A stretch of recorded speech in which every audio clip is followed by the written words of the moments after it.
Ask who benefits. Clearly, it's not the Syrian regime or the Russians who are benefiting, and I believe it's highly unlikely that either were behind what's happened. There are different possibilities. One is that all of it is fake news. The images, the videos, the information all come from opposition sources and not from any credible independent journalists. It's also possible that the pictures show the aftermath of a bombing attack which happened to hit a jihadi chemical weapons munition dump.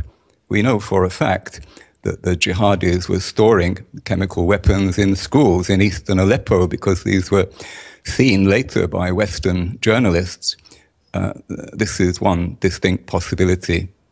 Nevertheless, those that take it at face value are raising once again the issue of intervening against the Assad regime. Exactly. We never learn, do we? Iraq, chemical weapons, remember that one? We were stampeded. Aleppo, we were told that there was a Holocaust going on.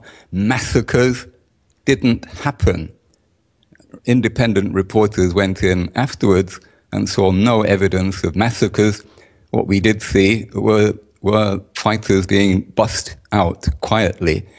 And we discovered subsequently that a lot of the footage was fake. There are also those who say, OK, we are where we are now, but intervention, particularly in 2013, might have changed things. Well, it's not profitable to discuss the what might have been. Personally, I think it was correct in 2013 not to intervene on the side of the jihadis. Maybe I'm wrong, but I suspect that most people, when they thought about it for a second, would ask themselves, well, what's going to replace Assad and the secular regime, which is protecting minorities, Christians, women's rights? I don't think the Islamists would have been a better bet, and that is even more the case today. Remember that Idlib, where this happened, is a rat's nest of the most extreme jihadis. Dogs returning to their own vomit. They made all these mistakes. Iraq, Libya, they never learn, and they would like to reproduce the same scenario in Syria.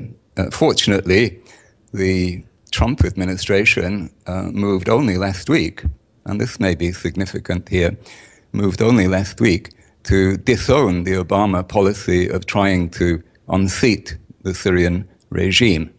Trump's people said, we're more interested in unseating ISIS. That's our priority. And you may think it's significant that this attack comes days after that.